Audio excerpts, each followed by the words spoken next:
Vale. Sí, doncs llavors no ens deixarem. No. Doncs llavors m'hi tornem, sí. I tingui encara en aquest país com a paraula viva. Avui després observareu com la paraula viva és un dels forts d'aquesta parella poètica. I després a l'altra banda tenim la Blanca Llum Vidal, de les darreres generacions de la poesia catalana, que forma part, entre d'altres, dues representants femenines al Berguedà de l'antologia de poetes menors de 25 anys, es diu Pedro Foguera, que també va prologar el Enric Casasses, i aquí tenim dues generacions del més nou que es fa amb la poesia catalana. La Blanca Llum Vidal va publicar fa un parell d'anys el llibre La cabra que hi havia, i ara acaba de treure aquest. Nosaltres i tu també són dos llibres poètics. Té un poemari a punt de treure sobre cosa infantil, dedicat a nens, i avui el llibre que ens ocupa és aquest, la poesia d'Àngel Guimerà, poesia completa, editat per Edicions de 1984. A més, avui també es dona la circumstància que hem trobat en un article que es va publicar a l'Arol del Josep Noguera, que l'Àngel Guimerà havia estat al Berguedà l'any 1920. Havia fet una excursió al Firal de Reis i després va venir a fer uns actes polítics i també li van fer un homenatge als catalanistes de Berga, dos grups catalanistes que estaven enfrontats. A partir d'aquest homenatge després li van fer el Maricel, van representar el Maricel aquí a Berga, i se'n va anar abans que li poguessin fer un altre homenatge el dilluns, teníem previst. Però, a veure, dit això, el Guimerà va venir a Berga el 1920 i avui, transfigurat, tot transubstanciat amb la parella poètica que tenim al davant, tornarà a Berga amb la seva poesia. Teniu la paraula. Gràcies. Bon vespre. Com ha explicat en Quirze, estem aquí per presentar l'obra poètica d'en Guimerà, un projecte que vaig començar fa poc més d'un any. A 84 em va oferir editar la poesia completa, que va ser tot un repte i tot un honor, sobretot perquè de fet no havia sortit mai pròpiament tota la poesia. Tenim l'obra completa d'en Guimerà, que diu que és completa i els poemes no hi són tots. Havien fet una selecció, n'havien obviat uns quants, i aquesta és la primera vegada que en un sol llibre i en un sol volum es troba tota la poesia.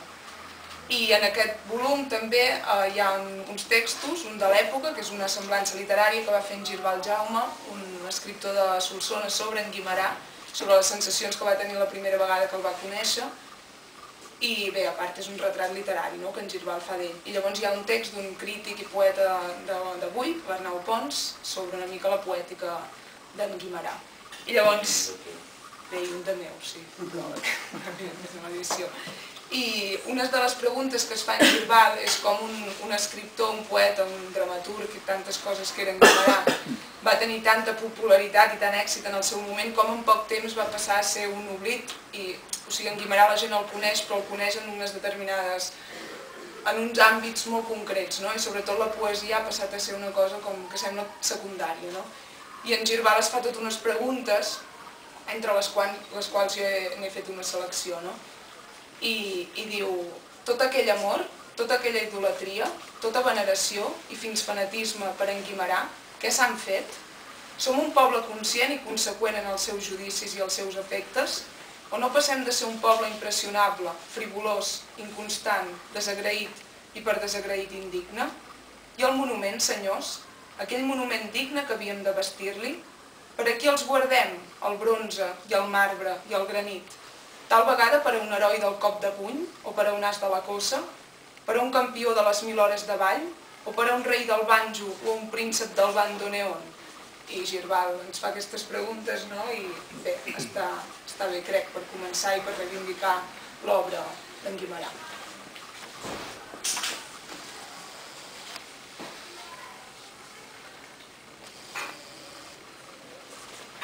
També per acabar d'introduir la figura del poeta, del text que ha escrit l'Arnau Pons aquí sobre en Guimerà, diu, entre altres coses, ell ha estat i serà el gran poeta de les caigudes, dels daltabaixos, de les despossessions. No li interessa el mite, sinó l'estrellament, o millor dit, la patacada que esclava la glòria. El poema, després més endavant diu, el poema comença sovint amb l'altivesa d'un ancià que no deixa l'elegància ni tan sols quan ranqueja o tus. Li ho tolerarem tot, que se'ns arrapi el muscle i ens faci una mica de mal, que ens agafi la mà i ens l'estrenyi amb la seva pell d'estrofes velles, que ens embruti una mica el gec amb un degotall escopit sense voler. Sabem que de tant en tant ens deixa anar una sana evidència. Ja no hi ha infern. El caràcter mític d'aquesta poesia abandona definitivament la grandiloqüència de les idees genocides per plantar-se ert en els armots del dubte o del malson quan es reneja l'instant definitiu d'encarament amb el no-res, amb un decorat de recances, remordiments, paranoies, raneres, pecats imperdonables, derrotes crispades i bandejaments. D'aquí li ve l'admiració per Shakespeare i la voluntat de continuar la poesia damunt l'escena i amb un taló per guillotina. Prendre sobre això. Imagina't la por si et fan entrar dins d'una caixa i allà dins hi ha una finestra amb una reixa i una veu que et diu que parlis. Que en el món hi ha un home gros que és transparent, que tot ho veu, que va dient coses estranyes, penitència, eternitat, la confessió, i que tots dos, el que t'espia i el de dins d'aquesta caixa, s'han pensat que eres dolent. Bé, diguem, Guimerà. És que llavors, bueno, ja, ara ja, us ve de suport. Diu, cosita l'àvia seguia, balb de fred i endormiscat, i amb l'alba ni els coneixia los carrers de la ciutat. De la iglesia en la porxada, no sé com m'hi vaig sentir, sol ser que l'àvia cansada treu-te la gorra, em va dir. Entràrem, i a la portella, al tancar-se donà un cop, el mateix que l'arca vella quan hi desaven l'arrop. Era l'ombra espasseïda com si el respir m'allevés, feia olor de cosa humida i semblava que pesés. A prop el gust tossegava i jo, les mans en ses mans, a l'àvia li preguntava si eren homes o eren sants.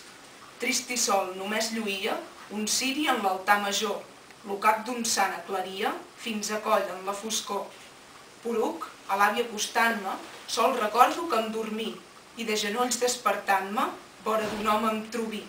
Baix, baixet, i amb la veu trista, me va manar que em senyés, mentre tancava la vista, resant com si rondinés. Comencí la pecadora, i em vaig perdre tot seguit, i encara perdut hi fora, si ell per mi no l'hagués dit. Los pecats que jo tenia va voler que els hi digués, com de pecats no en sabia, no vaig entendre el de res. I el riure en tant m'escapava, les pessigolles sentint, de sa galta que raspava la meva galta de nin. Me va dir com a la terra sols hem vingut per penar i que el dimoni ens fa guerra per tot volent-nos temptar. Me parlà que hi havia un Déu poderós i etern, que tot ell ho descobria, que castigava amb l'infern. I al mostrar-me la foguera, on lo dolent va a patir, a l'àvia que estava enrere mirava a punt de fugir. I amb quin alè d'envestida vaig resar la contrició, veient amb goig enllestida ma primera confessió. Més tanta por me deixava la foguera de l'abim, que tot arreu me semblava sentir baf de socarrim. I ací allà, tot lo dia, creguia em mirava amb rigor, lo Déu que tot ho sabia i com m'assaltava el cor. Bona sort que a la vesprada, la mare, al portar-me al llit, entre besada i besada, despullant-me sobre el pit, que Déu dels nins s'enamora, que juga amb ells, me digué, i que si ploren, també plora, i si riuen, riu també. Que ha fet per ells l'estelada, los aucells i els papallons, i amb la fruita regalada, les joguines i els petons. I jo, somrisent de festa, decantava condormit, sobre s'espatlla la testa, de genoll sobre del llit, i mig cluc, guaitant sa cara, creien dos déus lo meu cor, l'un que era el Déu de la mare i l'altre el del confessor. que li feia por.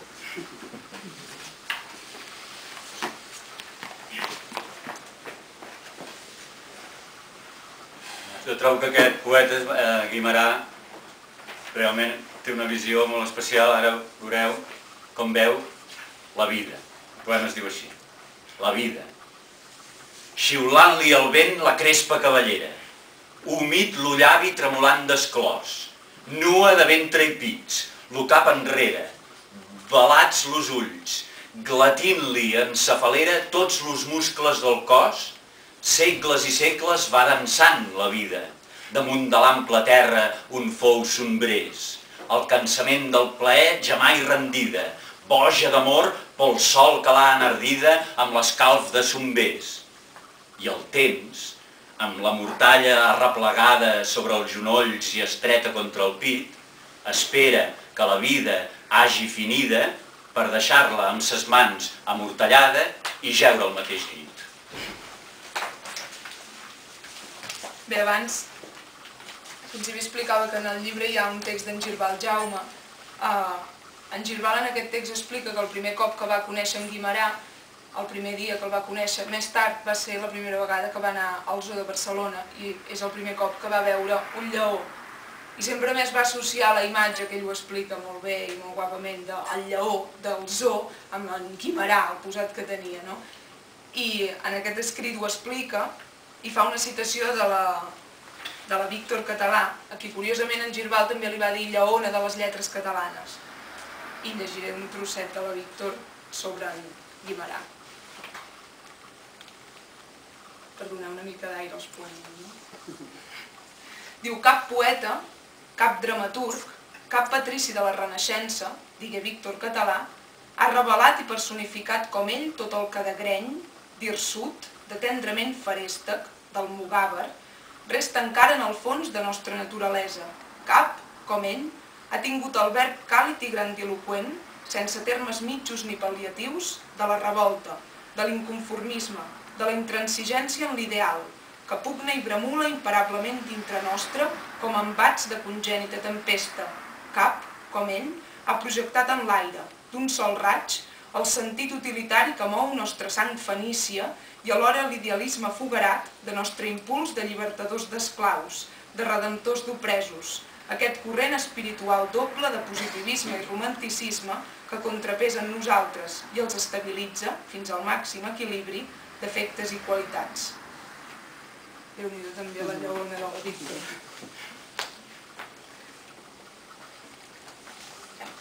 Ah, sí, perquè has llegit La vida? Sí. Bueno, i un poema, que aquell era La vida i aquest és La creació, que també és curiós la concepció que té Guimerà de la nostra creació. Si en la fornal manxa el temps, en l'enclús és Déu qui forja. Forja mons a cops de mall, mai reposa. Salta el foc espurnejant i les espurnes són totes ànimes que van naixent i a Déu volten. Elles li diuen: Senyor, què t'hem fet que vida ens dones? Fes-nos tornar al no-res. Déu, escolta'ns. I Déu, que les va escoltant, tot seguint la seva obra, en peixos, bèsties i ocells les transforma, sinó que el diable, callat, al darrere d'ell s'aposa i prenent-li l'escapot en fa homes.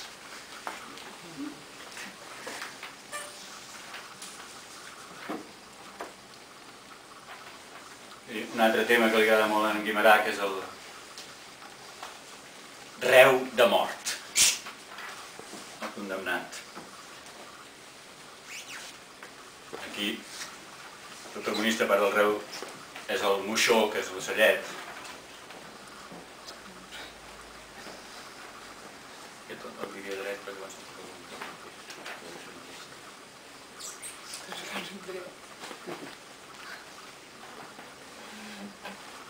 a la mort, en garrot vil, lo senyor jutge el condemna.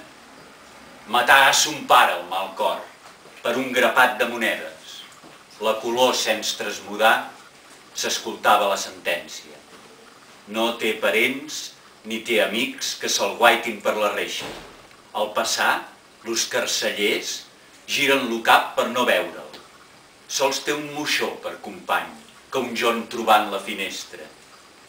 Quan lo venen a cercar per a posar-lo en capella, treu de la gàbia el moixó i entre les mans se l'emmena, ses mans que li fan de niu lligades per les munyeques. I allisant-li el plomissol amb sa barba tota crespa, davant de l'altar li diu on los ciris pipallegen: jo et daré la llibertat quan senti en lo coll l'anella. Ja ha menjat i ja ha begut com en dia de gran festa. Les molles de pa al moixó en sus llavis picoteja. Ni el Pare Nostre sap dir, ni tampoc lo sap entendre. Se l'enduen carrer avall que fa tristesa. Mostrant-lo als pares als fills, se tornen grocs i s'assenyen. I ell, serè, sens dir un mot, entre soldats i entre clergues. Ja s'empuja pels graons del catafalc, que és tot negre. Ja s'encara amb lo botxí i al banc de la mort se senta. Ja dona un bes al moixó que vol fugir i aleteja. Més quan a l'entorn del coll sent la fredor de l'anella, junta els palmells de les mans i estreny el moixó i l'ofega. I amb odi mirant la gent li diu al botxí: comença. Vinga, cant de la mort.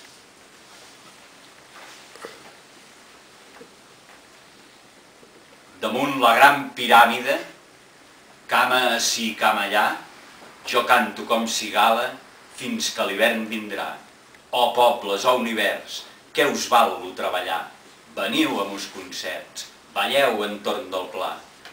La caixa d'una mòmia ben fa de guitarró, les cordes d'una forca de prima i de bordó, los ossos de mos dits, damunt d'elles quin so, vinguen gemecs i crits, des de l'ocell al tro.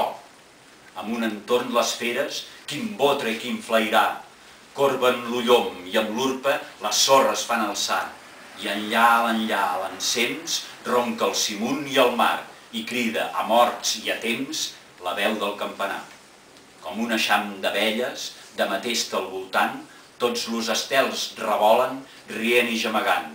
Si a un me giro poruc, fuig bronzint del davant, i matesta és l'ubuc on per sempre entraran. Camino amb les ventades, los sostres estremint, envolt en mar de fulles, d'ocells que van morint, de besos i aleteig i vol de cors de nin, i al lluny ses mares veig que em van seguint. Sobre dels núvols negres m'estenc i faig lo son, i em gronxen i em passegen d'horitzon a horitzon. Los meus somnis només, oh que obeïts que són, sols de somiar un no res, cobrir el diluvi al món. La humanitat, oh folla, que va endavant se creu, més sense moure's alça l'un peu i l'altre peu. I els segles, tot fugint, com grans de sorra els veu, son rostre sacudint, espasseïts arreu. Més no sol rei ni l'àrbit d'est univers mesquí, jo sou el pagès que arrana les herbes del camí. Tant és fulla com flor, lluny tot embaràs de ti, que el carro del Senyor pla bé que l'oic venir. A l'arribar, per terra, de genollons cauré i descansant en l'eina, lo crani em llevaré. Senyor, puix que enllestit, pagueu el jornaler i em tocarà amb un dit i de goig moriré. Damunt la gran piràmide, cam ací, cam allà, jo canto com cigala fins que l'hivern vindrà. Oh pobles, oh univers, què us val lo treballar? Veniu a mos concerts, balleu entorn del pla. Cant no. Bueno, i en Guimarà, entre tanta tomba i tanta fossana, que de fet és una de les paraules que si poses buscar quan tens tot allò al ordinador, que surt més és ultratomba, fossana, sant, però en té alguns, bueno, uns quants. I aquest és un poema que és una història d'amor entre dos nens. Diu, lo japet i la japeta diuen que s'estimen tant.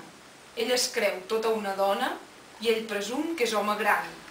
I per més que ni un ni altre als 9 anys arribaran, tots tibats diuen pel poble que aviat se casaran. La japeta és rossa i blanca, lo japet com un carbó. Viu l'aimada a un cap del poble i a l'altre cap l'aimador. Més un dia van trobar-se a vora l'abeurador, que la mossa hi duia un matxo i un altre matxo un minyó. I va ser que la japeta va caure a l'aigua corrent i el japet, per a salvar-la, s'atirà a l'aigua rebent. Abraçadets ne sortiren, tant tost plorant com rient, i els matxos sols ho van veure com fou l'enamorament. Més d'aquell dia tot hora, l'un rere l'altre se'n va, i ell es vol posar cotilla i ell s'ensinestra a fumar. I amaguen sota una pedra tot el que dels dos serà, un mandró, el cap d'una nina, pell de serp i un tros de pa. Més veus aquí que una vetlla, negra i trista de l'advent, en què s'estaven els quatre, un jugant, altres bevent, vora d'ells, vestint de festa, va passar molta de gent i tocaren les campanes en senyal de casament. I el japet i la japeta s'agafaren per la mà i el di ella, i si ens caséssim, ja ell diu, anem-nos a casar. I de les pobres bestioles ni se'n van recordar que corrent darrere els nuvis a la iglesia van entrar. Era a punt la cerimònia, l'altar de ciris guarnit, la Mare de Déu alegre, el capellà revestit, voltant els parents als nuvis i en un lloc tot enfosquit, el japet i la japeta mirant-s'ho de fit a fit. I el dia el capellà al nuvi, si a ella la vol per muller, dos sí es van sentir pel temple que el japet ho respongué. I al preguntar-ho a la núvia, la japeta ho diu primer i tothom se gira enrere no sabent la veu d'on ve. I al lluny, enmig de la fosca, quelcom d'estrany han mirat, cossos de monstres que arriben picant fort en el llosat, amb orelles com de diable i ulls en foc de condemnat, i els monstres bramuls feréstecs de cop pel temple han llançat. Quines basques i quins xiscles, fent l'acte de contrició, s'abracen sogres i nores, tot demanant-se perdó. Lo nuvi en lloc de la núvia ja abraça el senyor rector i empesos com per ventada surten tots en confusió. I els bailets, corre que corre, pel carrer entenebrat, com dos ànimes en pena, fugint del diable escapat, sinó que al girar-se es troben, amb els matxos de costat, que pacients, el cap en terra, ni en la iglesia els han deixat. A ella, entrant a casa seva, l'han tostat d'allò més bé, i ella ha rebut de sos pares per to que tardà també. Més feliços com els àngels, dormits, Jesús els vegé, creient-se que d'aquell dia ja eren marit i muller.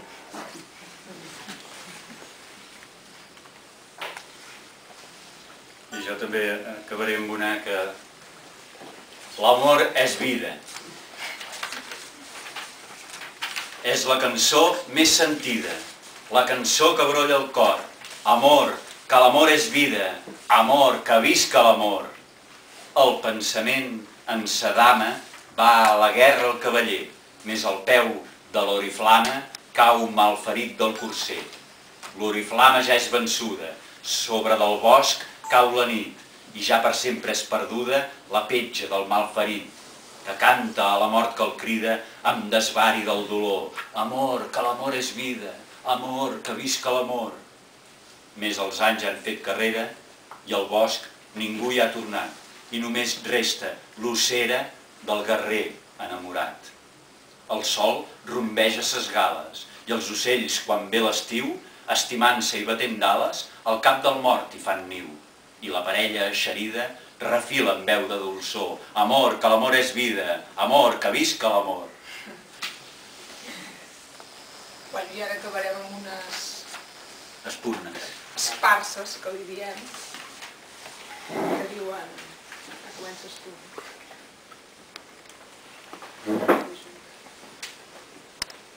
I té, a part de